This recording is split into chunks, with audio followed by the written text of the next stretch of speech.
Prispevek z naslovom Urbano proti ruralnemu, razcep med sodobnim in tradicionalnim, nas vrača v obdobje pred volitvami v Državni zbor leta 2008,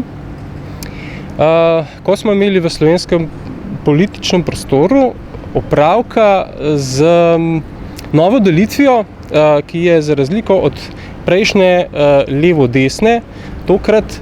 potekala med mestom in podeželjem, ki se deloma prekriva z delitvijo med središčem države in pa njenim obrobjem.